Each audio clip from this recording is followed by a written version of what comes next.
Thank you very much, Chairman. It's a great pleasure to be with you this morning.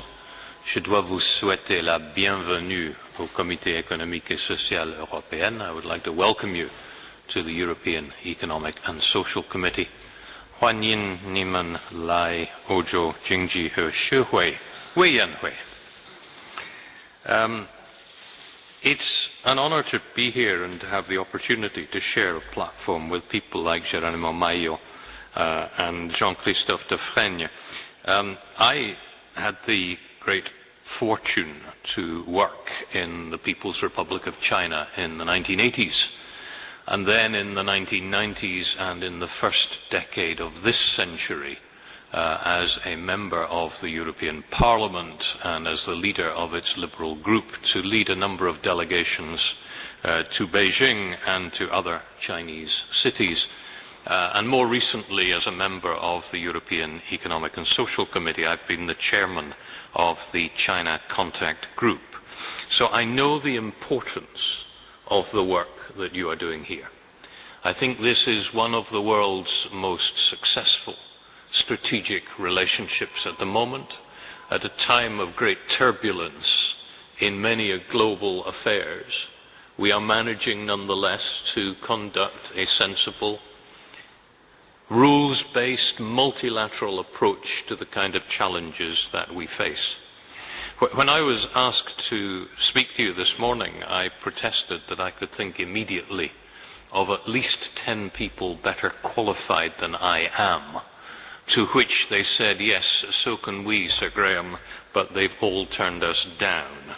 So my role is really to be here to welcome you. I'm afraid that if you wish to use our premises, you need to suffer to hear our views. I will endeavour not to overstay my welcome. One of my first experiences in life was addressing a meeting not unlike this and turning very nervously to the chairman and saying, "Chairman, how long should I speak for?" And the reply came, "Well, you can speak for as long as you like, young man, but we leave here at 11 o'clock. So as the English King Henry VIII, who had 6 wives, used to say to them, "Don't worry, I'll not keep you long." We are, of course, as Geronimo says, meeting at a time when a rather more important meeting is taking place in the Élysée Palace between President Xi Jinping, French President Emmanuel Macron, German Chancellor Angela Merkel, and the President of the European Commission, Jean-Claude Juncker. And I think this in itself is something to celebrate. President Xi Jinping went to Rome, met the political leadership there. He did not meet the Pope, but today in the Élysée Palace he is certainly meeting the Holy Trinity of the European Union's leadership. We regard China as an important strategic partner, according to the European Parliament, and as a systemic rival. And there's no reason why it should not be both. We are concerned that when the People's Republic of China joined the World Trade Organization in 2001, it agreed to reform and to liberalize, and that 18 years later we still see what we regard as a lack of transparency, as a discrimination against discriminatory policies in economic matters and non-tariff measures. We still see government intervention, which we believe means there is no level playing field for business. And we still see a poorer protection and enforcement of intellectual property rights than we believe is justified. We have our differences. We differ on human rights. We differ on state intervention. But nonetheless, we have a need to work together, and therefore we followed with interest the development of President Xi's thought on socialism with Chinese characteristics for a new era, which argued that the market would have a decisive role. It does not yet.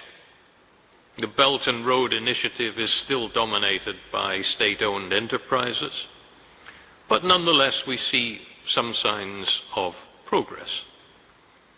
In 2016, when the People's Republic of China had the presidency of the G20, it said it would use it to advance implementation of the OECD and G20 principles on base erosion and profit sharing.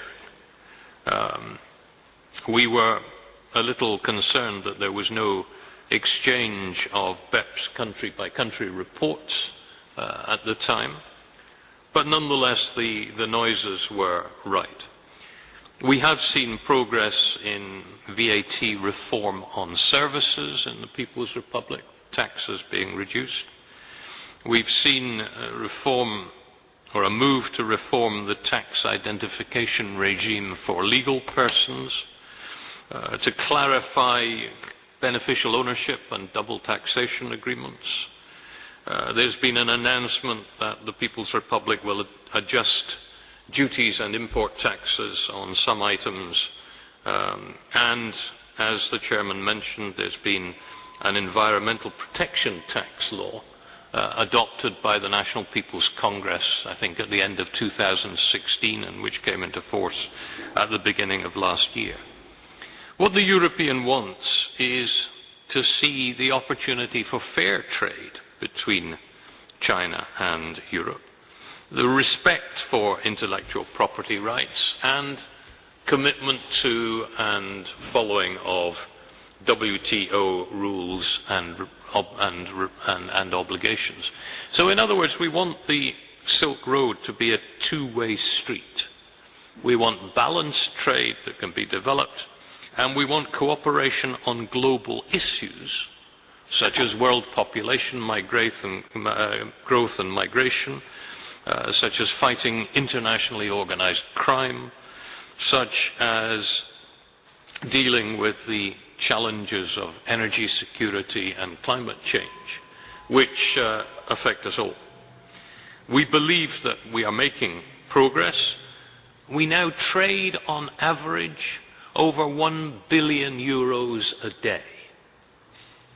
It's absolutely massive. The political relationship has developed in leaps and bounds as well, if you look back over the last 20 years. We have an annual European Union-China summit. We have a high-level economic and trade dialogue.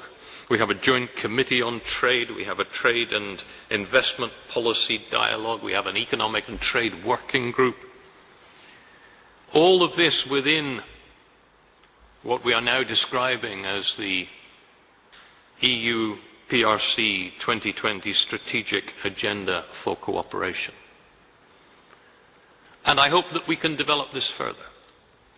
But I think there should be no doubt that we would like to be in a situation where we could trade with mainland China on the same basis that we trade with the island of Taiwan, as an open, free market trading economy. We have many, many challenges that we have to face together in global terms. And certainly within the European Economic and Social Committee, and I know also from in my time, my 20 years in the European Parliament, there is a political commitment on Europe's side to making this work.